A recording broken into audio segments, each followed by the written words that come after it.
I'm doing my best to calm down and cool down. And I know that obviously, I know everybody understands and probably bites their tongue when things don't go right at the track. Obviously, that was the opposite. No, yeah, the opposite of what I wanted and what I thought would happen when I cleared to the front with brace for landing. Obviously, when we come out of the turn, he swung to the pace and made a break. This is 2 weeks in a row now. He's never done that. So obviously that would raise an alarm for everyone. Is Brace lame? Did he break down? Is something wrong with him? No, I think the problem with Brace is the thing that we've been talking about forever. And as we started past the half, I thought we're a lock. As soon as we clear to the front, he seems good. We're a lock. I know he likes to trot the last turn good, so I let him rock the latter part of coming out of the turn. I had him in gear coming out of the turn. I'm thinking it's a cool night, but he's going to win in 53, right? He's going to announce himself the same way I always said he would, and he would look great. And instead, he just got out of gear. It's impossible that he lost his air. That's what it looked like to me when I watched the replay, and that's how it felt, was like a horse had shut his air off. I know he didn't. I've been around horses a long time, and I can't quite put my finger on it, but it's been right there staring me in the face all along. I keep telling everybody that brace for landing's a little thin. The one thing we know about people that are thin, they're not generally as strong as the ones that are bigger. And it's been a problem. Like, it's not like he's anorexic. He's not going in the back of his stall and putting his hoof down his throat. I guess that's bulimic. He's eating. He eats the same or more than most of the horses. He's just not putting the weight on. He's got a high metabolism. He's always playing. But the problem is that when he is a little frail, I think therein lies the problem. His body says he's a big, strong colt. His mind does. But his body says, just hold on a minute. Not quite there yet. And I should be listening to his body and maybe not his head. So I think I just watched him stretch out to pee after I stayed there. I walked him as angry as I was. I find it hard to be angry at a horse that makes a break trying to do their job. I just do. And the horse was trying. He swung to the pace. Something was up with him. And as I said, usually it's an airway, but it's impossible. They'll scope him, but I know for sure it isn't. It's not his feet. We did vet work on the horse. We know that the horse was mechanically sounder sounder than he's ever been. He looked good. And he looked good after. He stretched out fine. I think the problem is he's just a little weak. And you know what? That's a real problem. How do we make a horse with high metabolism fat in the middle of a training schedule? Give him some field time, I guess. Could we get him out to the field a little bit? You know, it really screws up everything we're trying to do, but not as much as swinging to the pace in the middle of a mile does. That really screws everything up. And it's embarrassing for me because I feel like an idiot for putting the horse on the run. It's frustrating for me because I know the horse warmed up great and felt great. If you would have come up to me and said, Anthony, okay, listen, I got my last $100 to my name, I would tell you to put 50 to win on him. That's how sure I was that brace for landing would win tonight. And not just win, but win emphatically. And I drove him like you would.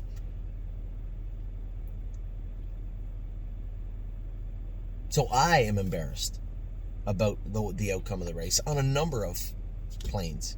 As a driver, the fact that he did that, and I couldn't tell you exactly why. I think I know why. We'll draw his blood to make sure. We're going to scope him to make sure, but I think he's just a skinny horse that got a little weak late in the mile, right? He trotted 3/4 of a mile in 1:22 and 3 last week, but he did have one big breather of 34 seconds. I just, obviously we're going to turn over all the stones we can to make sure that this is what it is. I can tell you it's not lameness. The horse was perfectly sound after. And as much as the horseman inside and he says, it's got to be with his shoeing, it's not. I think it's a combination of some things, but the biggest component of what just took place tonight is that he's just a little skinny. then we'll tinker with him. We'll try and get him right, but we have to get some weight on this horse. That's what we have to do for Brace for Landing. That's what we have to do. So that was Brace for Landing. I thought my 1% was flat. You know, I know Dominic said his last 3 quarters, his last half, his last quarter, he did his work well, and I could tell you he was trying. He just wasn't doing enough. I'm not making fun of him. The horse has made massive gains in the last 60 days, but off his mile last week. Just thought there'd be a little bit more there tonight. He didn't feel great coming off the cart, but I had the 8-hole, and I didn't want to stir him up. I just didn't want to stir him up. And to be fair, as I said to Dominic, as we're talking about it, and Dominic, he's a very optimistic person, even more so than me sometimes. And he's telling me all the finer points of the race. I said, I got to stop you. I'm going to make it as easy as I can. I was following the winner. It finished last, second last, or third last. There's the headline of the race. Horse following winner finishes 6th or 7th. So I know we have stuff to work on, and I know it's a tough little bunch, and then, you know, he can race in the grassroots and prospect, and he'll be fine. He'll be a nice little horse for us.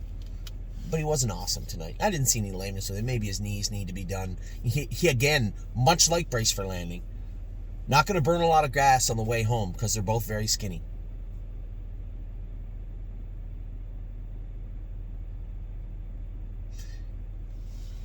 I gotta ponder exactly.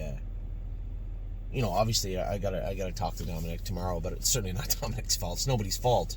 They're just 2 horses that are a little picky at the feed trough and really hyper all the time. So that is those 2 horses in a nutshell.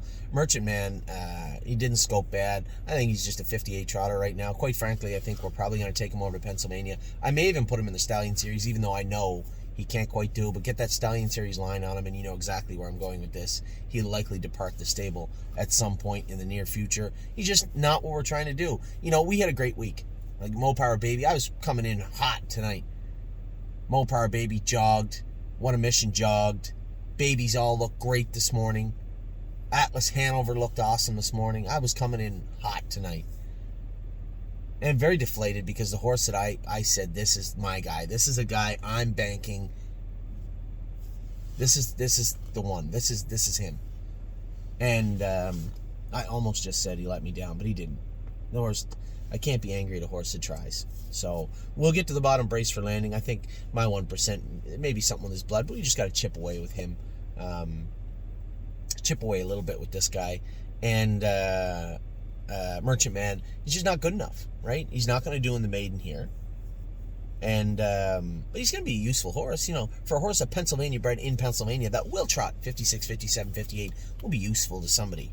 Just not what we're looking for, so we'll probably move him on in the next 2-3 weeks, but we will get him over to Pennsylvania first. Now, the end of my video, I didn't want to start with Patrick the Piranha because I wanted to make sure that I cooled down a little bit. I was hot when I come off the track. I was angry. I was pissed off. I still am a little bit. As much maybe, there's a part of that I'm mad at myself too. I allowed myself to be blindsided. And I should know better. So a component of my anger is squarely on my shoulders. Patrick the Piranha, I need everybody to understand something. I'm like you, right? I watch the horse on TV. I'm an owner, just like you. Many of you are my partners out there. And I got 4 or 5 or 6 different variations of the race tonight from different people, right? And it was either, you know, Brett drove the horse bad. Why isn't Bruce Ranger driving the horse? Why are we racing the horse when he's not right? Why is he getting away 7th? What is wrong with Patrick the Piranha? I just need everybody to understand one thing. I need pay attention. If you're one of my partners, just stop what you're doing. If you're chewing gum, stop chewing. I need you to understand one thing. He is not a machine. He's a horse. And I know we get spoiled. Last year, every week, it just seemed like he just punched the cash register. Every bing, bing, bing. But he's not a machine. And horses get sick. Their blood can get screwed up. They can be a little bit off. And I'd somebody say, well, if his blood's not right, he shouldn't be on the track. That is wonderful. At the end of the day, you have to understand one thing. if we don't keep them tight, right? And here's the thing about blood. We can take the blood on all the horses. I'm in the paddock, right? I'm in the parking lot. We can take the blood on all the horses. And we can x-ray them all, we can ultrasound them all, we can look them all over, and I think you'd be very shocked that they're not all perfect, right? Even the ones that come out of the winner's circle tonight, their blood's maybe a little bit off, right? We've had horses where that AST is a little bit high, that liver's a little bit high, right? Spitfire Overseas, perfect example. Differential was a little bit flipped 4 days before the race. For those of you who know what that means, the differential was a little bit flipped. His weight count was actually a little bit low, which meant he was kind of fighting something. It was weird. His eosinophils were high. But he raced good. And then he didn't the next week. But he did race good that day. So you never truly know. You know, you still have to be a horseman, right? You have to be a horseman or a horsewoman. When you go into the barn and the horse is eating all the food, and they're sharp, and they're bouncing around their stall, and they're feeling good, there usually means they're ready to race, right? You might draw that blood, take it to the vet, have them run the blood. Oh, Mr. or Mrs. So-and-so, red count's a little low. That horse tied up a little bit this week, fighting a little AST, a little something. Your liver count might be a little bit high. And we knew that before Patrick DePrana, after his last race. And Mark and Melissa were working on it. He sent me a message, not perfect, but we're getting there. Okay, now part of that we're getting there meant, hey Brett, just take care of the horse. He's one of our best horses. He's a good horse. You know, he's one of the best horses in Massachusetts. Just take care of him. Don't expose him. Don't hurt him. Don't stretch him. Now, young Brett, he's never driven him before. He doesn't want to let his father down. And he certainly doesn't want to get any emails from people and messages from people. So when young Brett goes behind the gate, he's got a lot of pressure on his shoulders. Much like I did tonight with Brace, as I put it on my shoulders also. Every driver does. You think James, when he drives for his family, he drives for us, he doesn't have a little pressure? Of course he does. It all goes away when they say go, but it's present before then. Brett did exactly what Dad, Mom said. Got away easy, sat. Don't worry about moving them. They're going to go in 49 apiece, 150, 115 apiece. Just have them finishing on the mile. Around the last turn, Brett could have snuck his way out. Still had that voice in his head. Be kind to the horse. Come out of the last turn, he moved him over, he let him pace. I think he paced by one horse. I knew at the quarter pole what was going on. Although Mark and Melissa didn't have to send me an email. Hey, Anthony, just want to let you know we've told Brett to go easy on the horse. I knew you've already told Brett to go easy on the horse. A lot went on today. The horse's blood was not perfect, but getting there. It was a track record, 149 flat. And Brett was doing what he was told. You could have dug up Joe O'Brien today. Hey, Joe, do us a favor. Do us a solid. Take care of him today. He would have finished the same. I don't care who you listed on him. The horse is rounding back into shape. One of our other clients said, I think that the trip to Saratoga was what did it. It's not a half-mile track. I qualified him in 51 at Northfield. It's not the half-mile track. You know, the horse had something he was fighting. And yes, it's difficult to sit sixth and circle the field in Saratoga. It is. But for everybody out there that says, why don't we just take him to the Meadowlands? He's not going to the Meadowlands. He's not going to Yonkers. And I know everybody wants to see the Saturday night lights and see the horses. I don't care if he races on Wednesday afternoon forever. You saw what happened when he got to Southern Ohio, right? When he got in against other Patrick DePranas. They're not writing you any checks blankly and saying, Patrick's coming, here's the check. Just stay home, take the winner's share. Nobody's laying down for anybody. A horse that won today, Plainridge, is a killer. He's no joke. All the other horses are tough in there too. And if you think that you're going to bring any of them to Plainridge with their blood a little off and drive them like it's fine and get anything but horrible results, then you're just wrong. So I know everybody is out there, all my partners out there, like, bullshit, and Patrick DePrana, he's supposed to win every week, or he's supposed to do good every week. He's a horse, right? Just like something was maybe a little bit off with my 1% tonight, Not a great horse, but a little bit better than that. Something was off with Brace for Landing tonight. And something was off with Patrick. We have to work to get all the horses back to 100%. And that's what we do every single day. Every day we get up, right? You think that I'm going to sleep good tonight knowing that, one, Brace for Landing raced the way he did, and two, I drove him the way he did? You think I'm going to sleep okay? No, of course not. And if I did, it would just mean that I don't care enough. So we're going to work our butts off to get the horses back right. We are. Jason is. Any of the horses that aren't 100% there? Stacy, Brett, Dominic, Mario, Harry, and everybody else. We're going to work our butts off to have the horses right. It's not easy to go on the track and not have things go your way. But I need everybody to understand it's not as simple as it looks sometimes. There's a lot that goes into racing horses. A lot. And a lot goes into driving horses.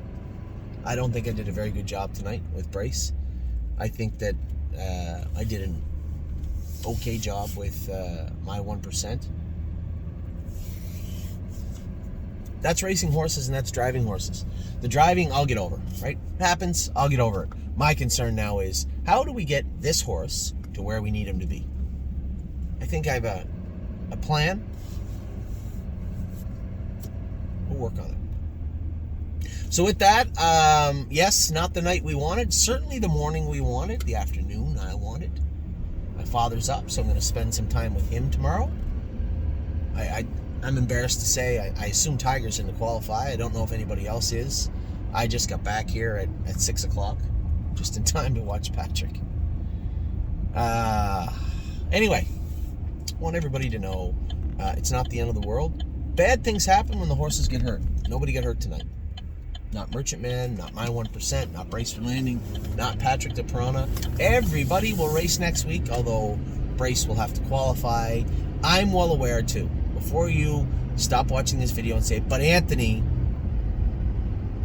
what about all the stake races coming up, right?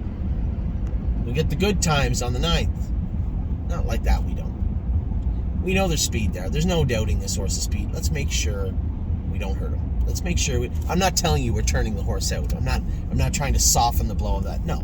We will cobble together a hybrid training schedule where we can better attempt to put weight on Brace for Landing, at the same time race him where he needs to be. I can assure you this much, for those of you who don't mind looking further down the line, that is going to be one absolutely freak of a 4-year-old. Let's try and get the best we can at a Brace for Landing in the rest of his 3-year-old season. So that is my job, that is my task. I'll work with Dominic and Amy and everybody to ensure we're on the right page with this guy. It may just be as easy as a couple of days a week he goes out to a big field with lots of grass and eats like a pig. It's possible also. And before you send me a bunch of stuff, every ulcer medication on earth and dietary supplement and feed that he should be on, he's been on. So I get that everybody wants to help out, but we have tried to nip this in the bud, and it's got ahead of us a little bit. So we need to rein it back in, get him under control, and allow Brace for Landing to be Brace for Landing. So with that, I'm going to let you go. A little bit of a ramble. I'm sorry, but I thought it was needed. One, to articulate how I felt about the horses tonight in the best way I could, and also reassure my partners at Patrick de Piranha. He's fine, but he's a horse. He's a living, breathing horse, and when he's not 100%, I don't mind when Brett or any driver takes care of our horse, right? There's always next week, and there will be next week for our boys. So with that, I'll let you go. Hopefully the sun goes up tomorrow. Better days ahead.